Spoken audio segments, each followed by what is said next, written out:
qué gusto saludarte. Gracias por la comunicación. Bien, ante la cancelación del proyecto en Texcoco, se analiza el impacto en credibilidad, por supuesto, inversión extranjera directa, tipo de cambio, calificación crediticia para México. ¿Qué escenario consideras que podría venir para el país en las próximas semanas?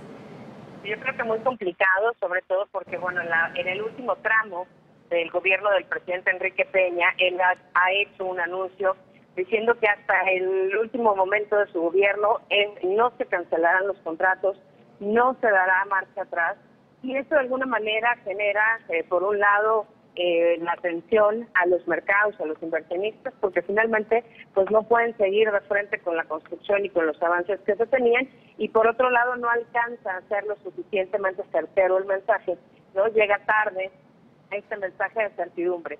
Me parece que la distancia que se tuvo por parte del gobierno del presidente Enrique Peña ante este tema previo a la consulta influyó bastante en que no hubiera quizá una respuesta más contundente por parte de los ciudadanos al momento de la participación, y eso evidentemente pues va a generar más especulación y los mercados seguramente seguirán bastante nerviosos.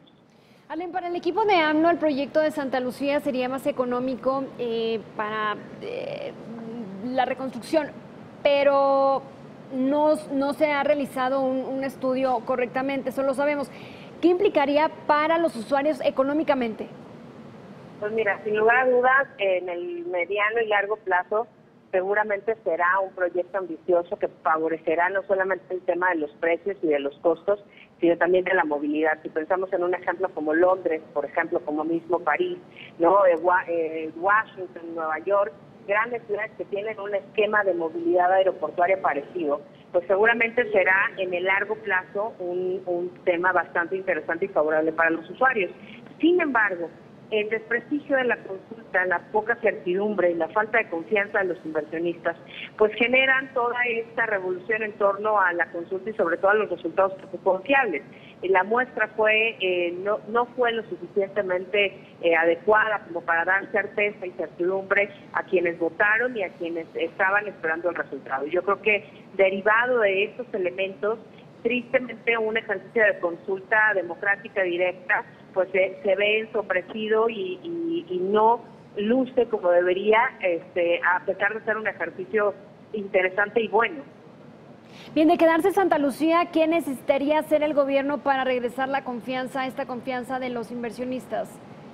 Pues mira, en primer lugar, no se ha sentado claramente el proceso mediante el cual se respetarían los contratos. Ya lo dijo el presidente electo, aparentemente se respetarán los contratos que existen, pero finalmente aquí la gran pregunta es si se especula de corrupción en torno a esos contratos, ¿cómo se van a respetar esos mismos contratos pero en otro lado, no en Santa Lucía?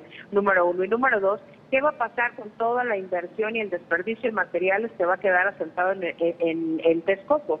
Finalmente creo que no solamente es ver ahorita el tema de la consulta, sino ya posterior, la resaca de la consulta demanda y exige que se esclarezca perfectamente el proceso a seguir posterior, que seguramente traerán no solamente quizá más confianza si es que realmente se respetan algunas licitaciones ya hechas, lo cual se antoja complicado porque el proceso de licitación de entrada pues tendría que ser diferente. Hay una parte muy importante, Lucero, que no se ha comentado, y es el hecho de que Santa Lucía es una base militar. Es también de acuerdo a la Constitución, cuando el Estado le quita, digamos, a una base militar o a una instalación militar algo de territorio para operaciones civiles o comerciales, este territorio se tiene que reponer y los costos de operación también.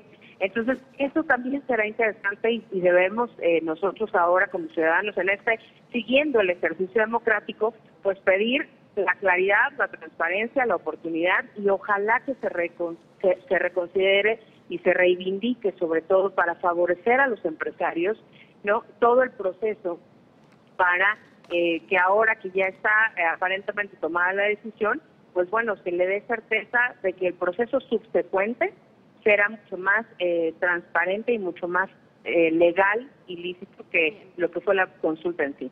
Arlen Ramírez, muchas gracias, un abrazo. Al contrario, Lucero, gracias a ti, un gusto como siempre.